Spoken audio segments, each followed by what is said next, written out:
Next question हमारे पास JEE 2026 में पूछा गया क्वेश्चन है और ये भी एरर से रिलेटेड है। क्वेश्चन में गिवन है student perform an experiment to determine G and it is equal to 4 pi square L divided by T square, है ना। सिंपल पेंडुलम की हेल्प से वो जी का वैल्यू कैलकुलेट कर रहा है।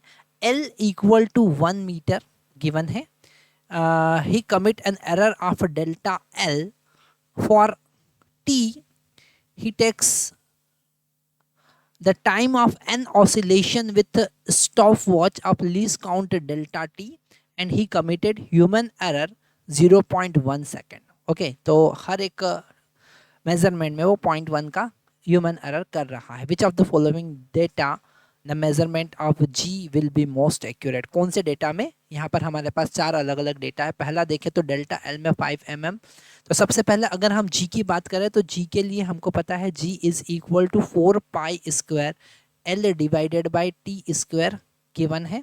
तो यहाँ पर डेल्टा जी बाई जी अगर हम कैलकुलेट करेंगे तो एल में जो एरर है वो होगा delta L by L plus 2 times delta T by T. Okay, तो यहाँ पर अगर हम देखें तो एल का एरर जो है वो 5 mm then 5 mm then 5 mm। ठीक है, अगर हम टी की बात करेंगे तो यहाँ पर n इंटू टी हमको लेना पड़ेगा। ठीक है, टोटल टाइम हमको लेना पड़ेगा, इसे हम स्मॉल टी लिख देते हैं।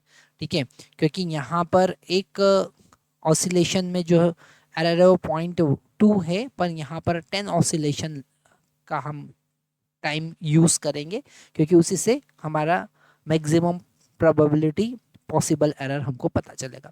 तो यहाँ पर हमको पता चल रहा है कि हर एक में अगर हम सबको देखें तो सबसे ज़्यादा जो नंबर ऑफ ऑसिलेशन लिए हैं वो 50 ऑसिलेशन लिए हैं।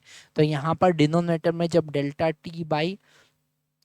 जी बाई जी में हम वैल्यू पुट करेंगे delta L by L plus 2 times delta T और यहाँ पर हम n टाइम्स टी पुट करेंगे तो यहाँ पर डिनोमिनेटर में 50 हमारे पास में आएगा। तो सबसे जो लास्ट वाला होगा उसमें लेंथ में भी एरर सबसे कम है और नंबर ऑफ ऑसिलेशन भी सबसे ज़्यादा उसने लिए हैं, इसलिए डी हमारा करेक्ट ऑप्शन होगा। डी में सबसे कम एरर मिलेगा। ठीक है, तो आंसर हम लिखेंगे डी।